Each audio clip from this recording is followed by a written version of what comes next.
हरे रामा हरे कृष्णा। आज की इस वीडियो में आप सभी जानेंगे कि मार्गशीर्ष मास में पड़ने वाली एकादशी यानी कि उत्पन्ना एकादशी किस दिन है, 15 या फिर 16 नवंबर को। साथ ही आप सभी जानेंगे कि एकादशी व्रत का पारण का समय क्या रहेगा, व्रत की विधि क्या होगी, पूजा का सही समय क्या होगा। तो देखिए, मार्गशीर्ष मास के कृष्ण पक्ष की एकादशी को समस्त एकादशी व्रतों की जननी कहा जाता है और यही वो पावन तिथि है जब एकादशी स्वरूपा देवी का आविर्भाव हुआ था और इसीलिए ही एकादशी को उत्पन्ना एकादशी कहा गया है।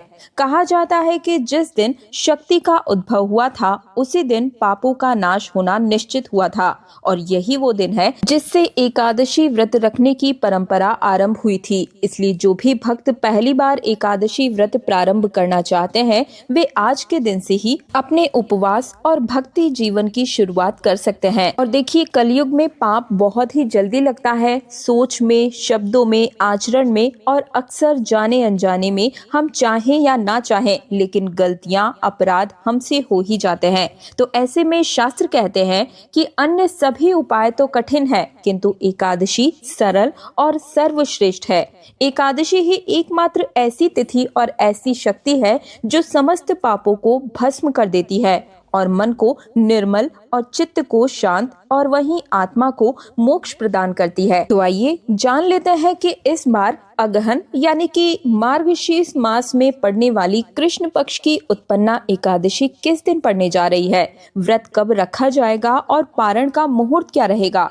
इस बार उत्पन्ना एकादशी का व्रत 15 नवंबर शनिवार को रखा जाएगा और क्योंकि एकादशी की तिथि 14 नवंबर दिन शुक्रवार को ही देर रात 12:50 पर प्रारंभ हो जाएगी, तो ऐसे में शनिवार को सुबह से लेकर रात तक एकादशी तिथि विद्यमान रहेगी और एकादशी तिथि का समापन होगा 16 नवंबर रविवार को सुबह 2:37 पर। इसके बाद में द्वादशी तिथि प्रारंभ हो जाएगी। तो 10वीं तिथि की जो भी नियम है उनका पालन करना आपको शुक्रवार से ही प्रारंभ कर देना है, यानी कि शुक्रवार को ही आप सभी तुलसी के पत्ते तोड़कर रख लें और शनिवार को एकादशी का उपवास आपको रखना है। और द्वादशी तिथि 16 नवंबर दिन रविवार को सुबह 2:38 से शुरू हो जाएगी और द्वादशी तिथि का समापन होगा 17 नवंबर दिन सोमवार को सुबह 4:47 पर और द्वादशी तिथि लगते ही हरिवासर का समय भी शुरू हो जाएगा और हरिवासर का जो समय है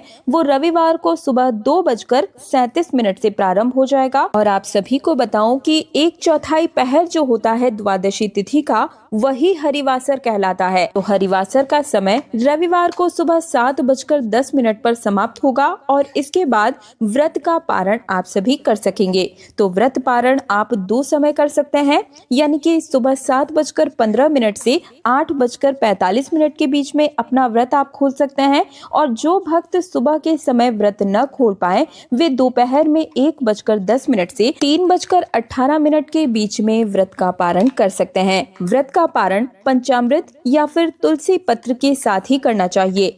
इस बार क्योंकि द्वादशी तिथि रविवार के दिन पड़ रही है और व्रत का पारण करते समय तुलसी जी को जल अर्पित किया जाता है, भोग समर्पित किया जाता है, दीपक जलाया जाता है। तो क्या रविवार के दिन हम तुलसी जी को जल समर्पित कर सकते हैं? तो देखिए, आप सभी एकादशी के दिन जल समर्पित ना करें, लेकिन आप भोग, दीपक और 1 लोटा जल गमले के पास में ही रखकर तुलसी जी का पूजन कर सकते हैं। तो इस प्रकार से आप सभी 15 नवंबर दिन शनिवार के दिन उत्पन्ना एकादशी का व्रत धारण कर सकते हैं। तो ये थी आज की संपूर्ण जानकारी। वीडियो पसंद आया है तो वीडियो को लाइक करके कमेंट सेक्शन में जय श्री हरि विष्णु जरूर ही लिखिएगा। आज्ञा दीजिए। हरे रामा हरे कृष्णा।